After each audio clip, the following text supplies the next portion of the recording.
Materi yang pertama, komunikasi perkantoran. Menurut Abdul Haq dan Darmawa 2017 mengemukakan bahwa komunikasi adalah suatu proses ketika sejumlah orang diubah menjadi kelompok yang berfungsi. Komunikasi kantor sering terjadi secara langsung atau menyebutnya dengan istilah hubungan kantor, yaitu proses penyampaian informasi dari satu pihak kepada pihak yang lainnya yang terjadi dalam suatu kantor. Selanjutnya, bentuk komunikasi kantor. Yang pertama, komunikasi vertikal. Komunikasi vertikal yakni komunikasi dari atas ke bawah, artinya komunikasi yang berasal dari seorang pemimpin atau pimpinan kepada bawahan atau secara timbal balik. Pada komunikasi vertikal ini bersifat formal. Yang kedua, komunikasi horizontal. Komunikasi horizontal merupakan komunikasi secara mendatar antara karyawan sesama karyawan. Pada komunikasi horizontal seringkali berlangsung secara tidak formal. Yang ketiga, komunikasi diagonal. Komunikasi diagonal merupakan komunikasi antara pimpinan seksi dengan karyawan seksi lain yang memiliki perbedaan tugas. Selanjutnya, ruang lingkup media komunikasi kantor. Media komunikasi eksternal. Yang pertama, media cetak seperti majalah, brosur, pamflet. Yang kedua, media visual seperti film, televisi, foto. Yang ketiga, media auditif seperti radio, telepon, recorder. Dan yang terakhir, media audio visual seperti televisi, film, video. Selanjutnya, media komunikasi internal. Komunikasi internal tertulis seperti buku pedoman, majalah, memo. Yang kedua, komunikasi internal lisan seperti rapat kerja, telepon, wawancara. Selanjutnya, teknologi komunikasi kantor. Teknologi komunikasi menurut Suratman dan Asmini adalah sebagai suatu sistem aktivitas dua orang atau lebih yang dikoordinasikan secara sadar.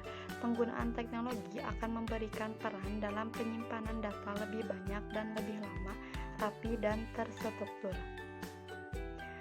Selanjutnya, manfaat penerapan teknologi komunikasi perkantoran. Yang pertama, sistem kantor akan berjalan lebih efektif. Yang kedua, akurasi dan keamanan data terjamin. Yang ketiga, komunikasi dengan cepat dan mudah. Dan yang keempat, pekerjaan lebih mudah dan cepat selesai. Dan yang terakhir, penyimpanan data dapat dikelola dengan baik. Selanjutnya, materi pengawasan administrasi perkantoran. Secara filosofis, pengawasan atau controlling yaitu proses pengamatan pelaksanaan seluruh kegiatan organisasi untuk menjamin agar semua pekerjaan yang sedang dilakukan berjalan sesuai dengan rencana yang telah ditentukan sebelumnya. Selain itu, pengawasan juga merupakan suatu usaha sistematis oleh manajemen bisnis untuk membandingkan kinerja standar. Tujuan pengawasan diantaranya yang pertama, meningkatkan kinerja organisasi, yang kedua, meningkatkan efisiensi dan keuntungan, yang ketiga, menilai derajat penyampaian rencana kerja, yang keempat, mengkoordinasikan beberapa elemen tugas, dan yang terakhir, meningkatkan keterkaitan terhadap tujuan. Selanjutnya, manfaat pengawasan. Yang pertama, membantu memaksimalkan keuntungan. Yang kedua, membantu pegawai dalam meningkatkan produktivitas. Yang ketiga, menyediakan alat ukur produktivitas. Yang keempat, mengidentifikasi beberapa hal yang membuat rencana. Dan yang terakhir, membuat pencapaian kerja sesuai tingkat. Unsur pengawasan. Yang pertama, faktor-faktor yang diawasi. Yang kedua, identifikasi hasil yang diharapkan. Yang ketiga, pengukuran kinerja, dan yang keempat, aplikasi tindakan pembenahan. Selanjutnya, proses yang dilakukan diantaranya yang pertama, mengidentifikasi parameter pekerjaan, yang kedua, memfasilitasi kinerja, yang ketiga, memotivasi pegawai, yang keempat, memberikan imbalan, yang kelima, pengawas. Selanjutnya, tugas pengawasan kantor. Yang pertama, memberi instruksi untuk melaksanakan pekerjaan, yang kedua, mengawasi pegawai-pegawai untuk mengetahui apakah pekerjaan telah dilaksanakan.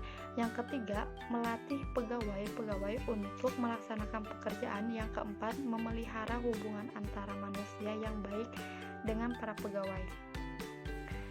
Selanjutnya, materi ergonomi dan tata ruang. Ergonomi yaitu gerakan atau gebrakan yang efektif dan efisien, aman, nyaman, tidak menimbulkan kelelahan dan kecelakaan sesuai kemampuan tubuh, tetapi menciptakan hasil kerja yang lebih optimal.